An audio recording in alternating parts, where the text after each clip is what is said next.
Time to go off the beaten path. This time we're looking at a place called Skinnerville that no longer exists, courtesy of producer Dave Fraser.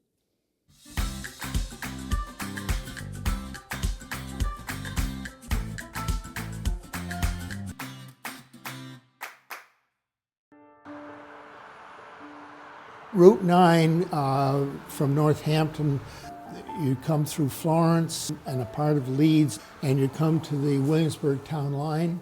Passing the brass works, you enter into the Dugway, as it was called, an engineering feat in 1828. And once you reach the end of the Dugway, in my mind, that's the beginning of Skinnerville. William Skinner was a Cockney that came here when he was 21 in 1845. And he probably didn't have more than a few bob in his pocket, but he had $1 million in his brain because he was the only one in America that understood the secret chemistry of dyeing silk. And besides that, he was tall, handsome, and charismatic. He called his mill the Uncamonk Silk Mill because he wanted to have American silk recognized as being competitive on the world market. There were boarding houses, and girls came from far and wide to work in the silk mill.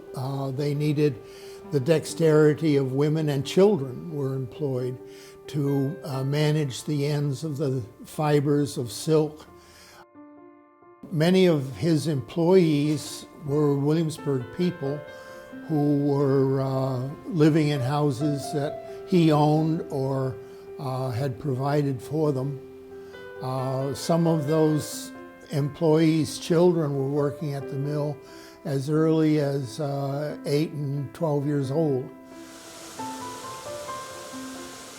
Saturday, May 16th, 1874.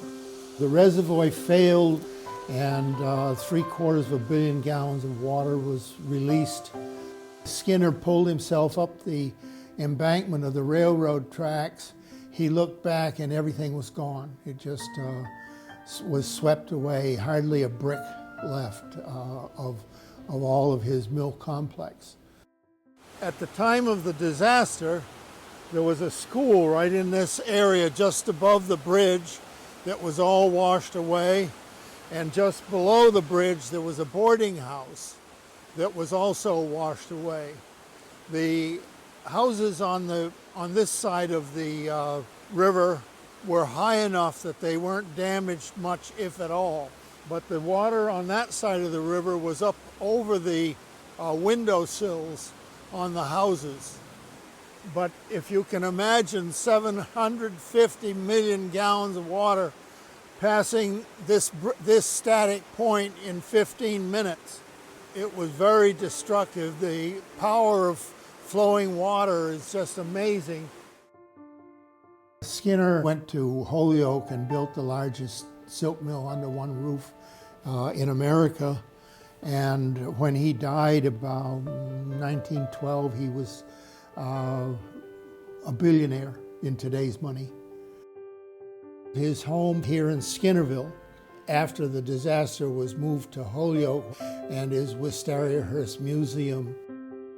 Finding the evolution of society, culture, industry, the change in mentality with all of these other changes is enthralling to me.